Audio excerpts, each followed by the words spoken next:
Okay, I'd like to begin by thanking Claire and Angela for reading the paper in advance of the conference, and also to the keynote for requesting and reading it. It's a great honor to be here. I've come from Montreal. It was a long journey, and it's excellent to be in this city. I wasn't entirely disappointed about the change of venue from Amman to Beirut. And Angela, thank you for making it happen. Okay, so this is a bit of a rupture, I suppose, from the historical framework of the presentation so far. I'm going to be discussing work by Hassan, a contemporary artist working in Cairo. I hope to connect up with some of the themes, the more properly historical themes related to the Naksa in this paper. I can't guarantee that. It might take an active imagination to fix the connection. That's up for discussion.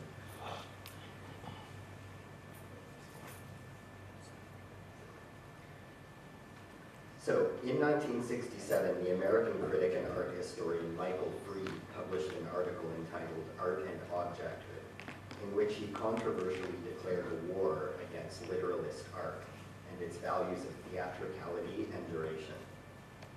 He took aim at post-minimalist artists like Robert Morris, Donald Judd, and Robert Smithson. The war was to be waged in defense of the aesthetic values of modernist art, espoused earlier by his colleague Clement Greenberg, and exemplified by artists such as Morris Louis, Jules Olitsky, and Kenneth Nolan. This is, of course, not the declaration of war with which this panel is concerned, and the aesthetic project of modernist art bears little resemblance to Nasser's socio-economic project of modernization. But in preparing this paper and the dissertation chapter from which it was drawn, the debates of the late 60s around Greenberg's and Freed's formalist ethos seemed an important frame of reference, yet another ghost, perhaps, of 1967. In what follows, I'll argue that the terms of this debate, premised on a distinction between form and content, are of use in analyzing the work of Hassan. While Khan contends with the cultural legacy of the 67 Naksa at the level of content in his work, his attention to form suggests a sympathy with the modernist values of reflexivity, self-criticism, and especially abstraction that preoccupied Freed and Greenberg and so angered their opponents. But whereas Freed and Greenberg were accused of promoting abstract art as a connoisseurial retreat from politics, I will argue that Khan enlists his techniques of abstraction in the service of a specific kind of cultural politics. The task of this paper, then, is to elucidate Khan's cultural politics and the forms it takes through a close study of three of his works. Greenberg and Freed contribute the basic terms for my analysis, but their brand of modernism is perhaps too removed from the regional focus of the panel. To address this focus, as I believe Khan does, I will make use of another analytic framework provided by Edward Said in his work on modern Arabic literature. These are odd bedfellows, to be sure. What they have in common is an interest in literary and artistic form. Their differences concerning the relationship between form and content, and more generally between aesthetics and politics, will, I hope, emerge more clearly in what follows.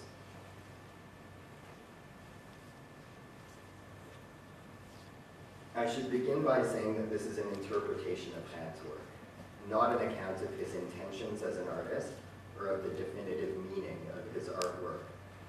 I'm also liberally adapting Said's terms for literary analysis to works of art, a move that might have aggravated his self-described panic of the visual.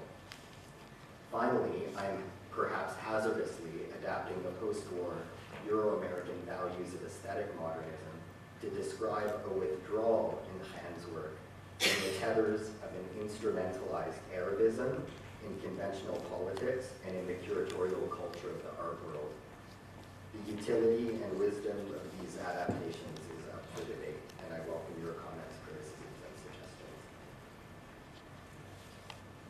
So, in his essay on Arabic prose and prose fiction after 1948, Edward Said attempts an instructive coordination of art and political history.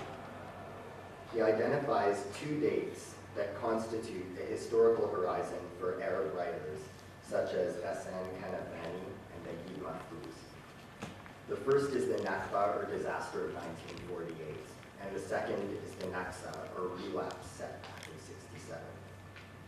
Said's aim in the essay is to show how Arabic writers developed in their work a set of literary forms adequate to these two signal events in modern Middle Eastern history.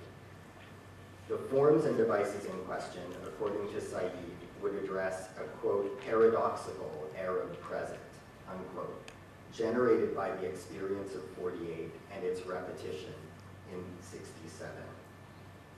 The paradox he has in mind arises when these ruptures are recalled in the present at historical points at which Arab identity was forged on the basis of its loss. Said argues that several characteristics of the modern Arabic novel reflect just this paradoxical present and the historical irresolution it produces. To begin with, for Said, the formal unit of the scene, often disconnected from an Aristotelian periodic structure of beginning, middle, and end, is the key feature of this literature.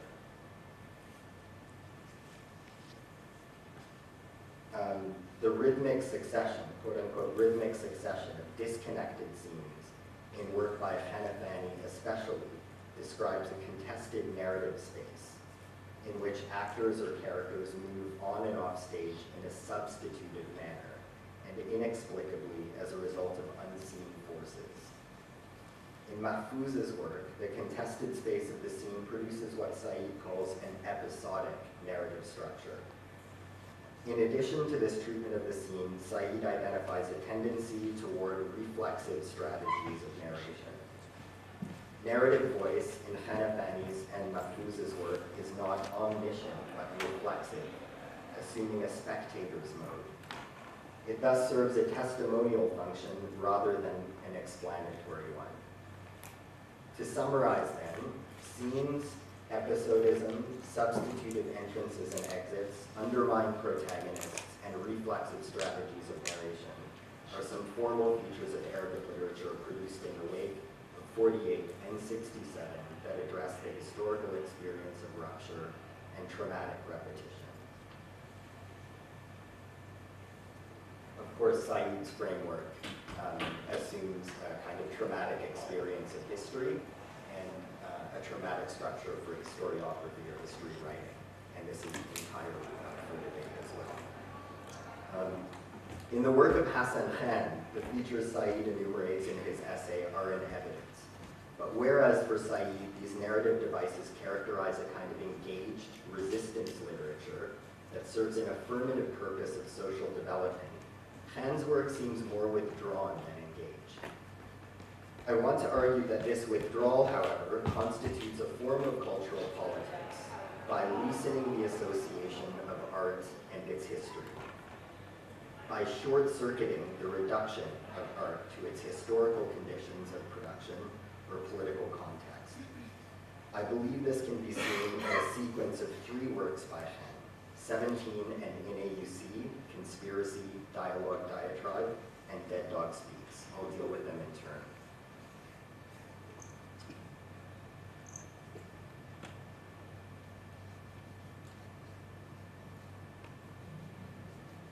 In a brief introduction to the 218-page transcript of his 2003 performance, 17 at NAUC, Hassan Khan describes his work as follows.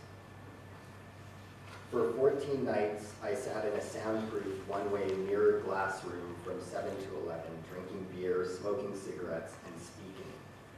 My main focus were my undergraduate years at the AUC, which I entered when I was 15.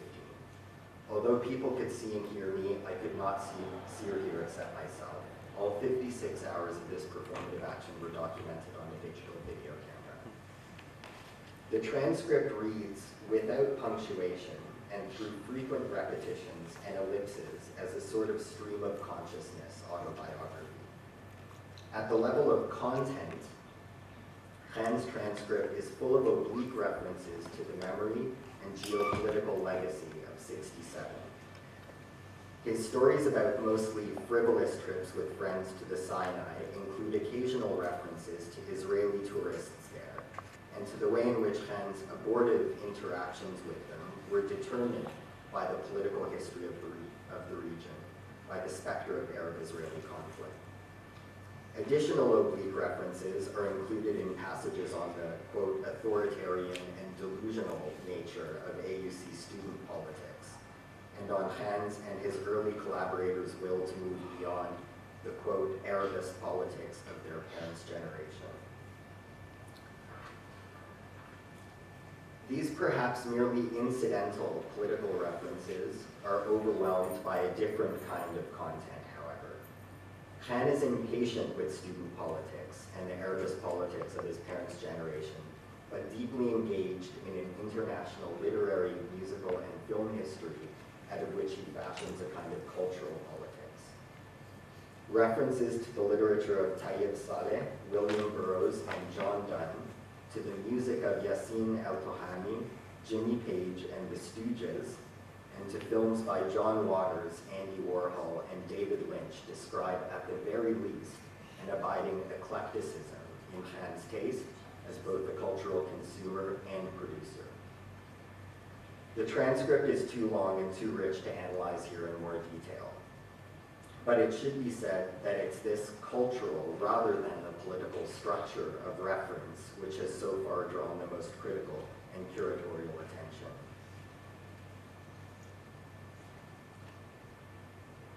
It's less easy, but I think of crucial importance, to conduct a formal analysis of the work, an analysis that moves beyond content or the transcript's tissue of references. Such an analysis can be conducted in the first place using aspects of Said's formal rubric for modern Arabic literature.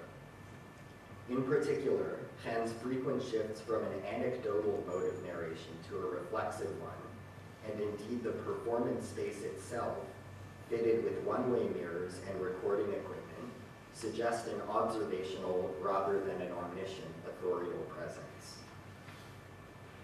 This reflexive mode of narration, Khan's intrusions in the anecdotal stream of the performance, establishes a space between the observed details of his past experience at the AUC and his present recollection of those experiences. In this way, he moves beyond the admittedly slight references to the politics of '67 and even beyond the cultural politics of his art practice toward a formal reckoning with the bare materials, the conditions of his performance. The form of the anecdote itself can be regarded as an additional means of moving beyond the referential and contextual structure of the performance. As art historian Catherine Suslov has argued, the rhetorical device of the anecdote has provided an explanatory ground for art practices since the time of Asari, kind of art historical technology of canonization. Khan is intuitively aware of this, it seems. He relaxes into this anecdotal form and allows it to almost entirely fill out his 14-day performance. The recording and transcription makes of Khan's lived and often tormented performance an even, almost indifferent stream of anecdotes. It's a mass of unpunctuated language separated from the immediate and fraught context of its production on the AUC campus, and from the distant cultural and political context of Khan's youth. That this technological mediation of the performance constitutes a crucial aspect of the project seems clear in a rather flustered reference on day 14 to a hoped-for moment of closure and catharsis after reading the transcription. If Khan succeeds in externalizing a network of references and the political and cultural history it unfolds in 17 and in AUC, he goes much further in Conspiracy and Dead Dog Speaks. In these two works, an almost complete evacuation of content and reference is achieved. What is left is a formal rendering of language as a structure of oppositions, tentative resolutions, and shifting speaking positions.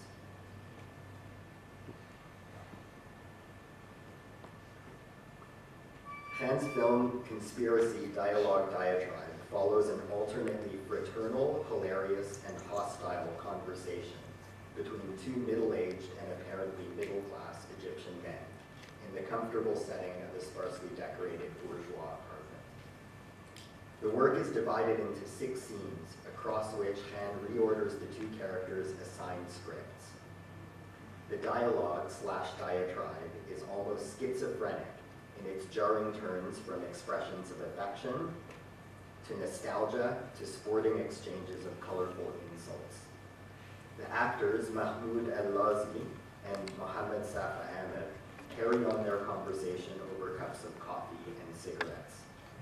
Their ritual consumption adds a measure of continuity to an otherwise wandering exchange. Furthermore, Han's lingering shots of the pair's able handling of cups, lighters, and other instruments of leisure, at the openings of the scenes especially, add a material and fetishistic dimension to the dialogue.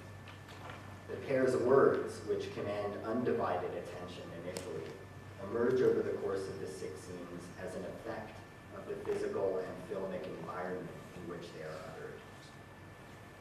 Said's rubric, once again, is helpful here to set in motion a formal analysis. The work is certainly broken up into a non-periodic scene structure, but much more than this seems to be going on. And once again obliges more than a strictly contextual or referential reading. His interest in conspiracy seems to have less to do with what the actors say, i.e. the propositional content of their speech, than it does with how and where they speak, i.e. the style, sincerity, and effectiveness of their utterances. With this emphasis on manners of speaking over contents of speech, Han renders the pair's language as a medium and instrument of idiomatic communication, as a pragmatic rather than a veridical tool of representation. Nevertheless, an analysis of content is possible in the work. The most clear-cut references, albeit oblique ones, to the legacy of '67 appear in the work's title, Conspiracy Dialogue Diatribe, and in the characters' longest monologues. The tone of the conversation, excessively fraternal, nostalgic, and combative by turns, corresponds with the heady and paranoid atmosphere of 1967, a moment which was, after all, infused with the psychodynamics of the Cold War. But the particular structural effects of this moment are also registered in the men's respected and cynical anecdotes about nepotism in the supposedly free market and a total lack of transparency in the Egyptian bureaucracy. These stories are offered without context, but Han seems to suggest, perhaps by means of this vagueness, that they are typical, stock disappointments of Egyptian citizenship.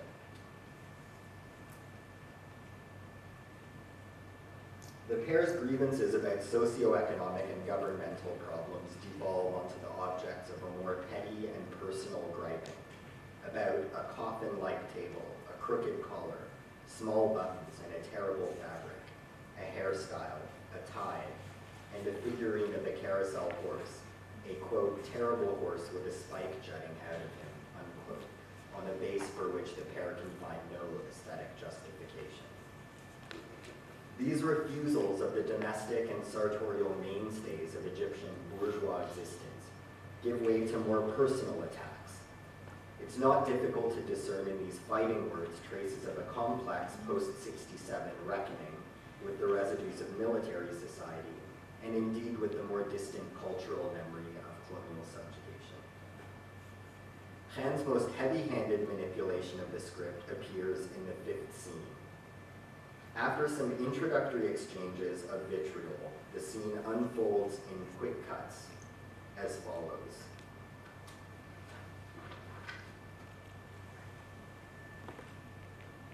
Can you read this at the back?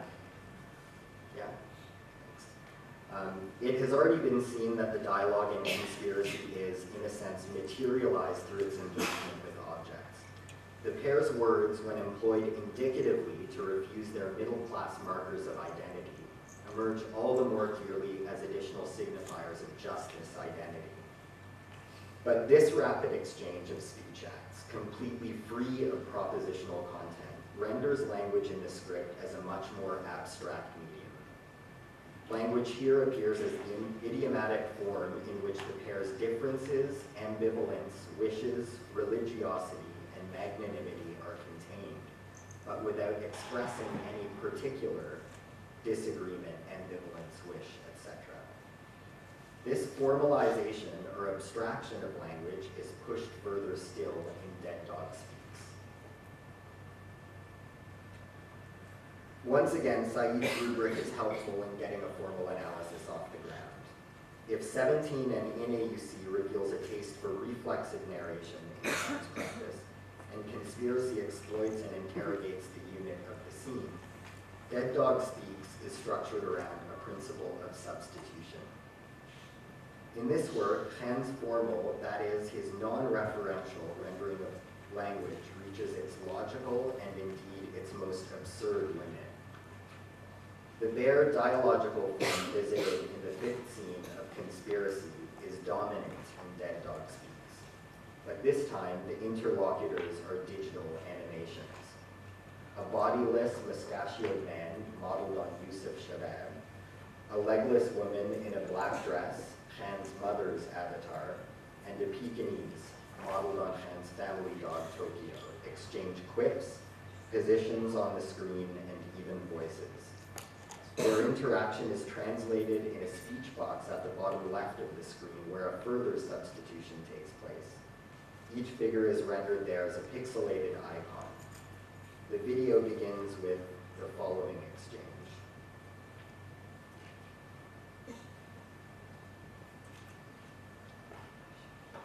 The dialogue continues in this fashion for brief seconds before the figures are shuffled on the screen and a new, equally unresolved dialogue commences. The script is replete with verbs, looking, going, standing, saying, meaning, etc. But the action is never referred to an object, direct or indirect. Khan's rendering of language here is pronominal, or nameless, and objectless, but made lively by means of imperatives, exclamations, frequent moments of conflict, and fleeting moments of resolution. One might refer this pattern of conflict and agreement to a dialectical model, and by implication to a crypto-Marxist tradition in post-Nasserist Egypt. But this seems a bit of a stretch. What is more plausible is that Khan has, in Dead Dog Speaks, satirized popular discourse, its constantly renewed struggle for consensus, by ventriloquizing part humans and a dog in a sort of gendered interspecies symposium. Perhaps Samuel Beckett's tragicomic and absurdist Oprah is a more apt comparison than Plato's edifying symposium. In any case, Khan's satirical impulse, it might be argued, manifests a political frustration, as satire always does, and indeed a withdrawal from conventional politics into art. This much may be accomplished in Khan's animation. But does this withdrawal amount to a positive political program? The question can be posed more directly. What is the form of cultural politics that is served by means of this withdrawal from explicit political content in Khan's work?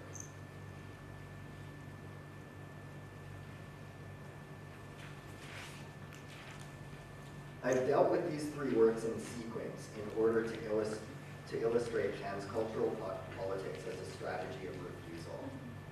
Across these three works, Khan leaves the politics and ideology of 67 well behind. He does this by means of an increasingly formal, that is, non-referential and non-veridical use of language.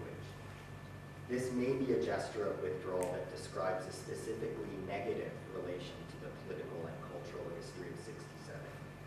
But I want to suggest that something more productive than a mere withdrawal is accomplished. To return briefly to Said's formal rubric, the unit of the scene and its literary correlates are sought in order to move beyond reductive political analyses of modern Arab writers. His analysis aims to show how authors have developed specific literary forms as responses to the political and cultural history of 48 and 67, and as a means of processing creatively the data and experience of those watershed moments. I believe that Khan's retreat into form in these three works accomplishes something similar in the art world. By increasingly drawing content and context out of his scripts, Khan short-circuits a stubborn habit in the international curatorial culture of reducing work by Arab artists to some monolithic and essentializing set of Arab coordinates, usually drawn from conventional politics. One searches in vain for a stable authorial presence in Khan's work, an exemplary Arab consciousness. Khan's position is too nimble, fast-moving, and complex to be referred to such an essentialized construct. It is this refusal of an ethnically or nationally specific author, and by implication, an ethnic or national authority, that I believe Khan's work accomplishes. Thank you very much.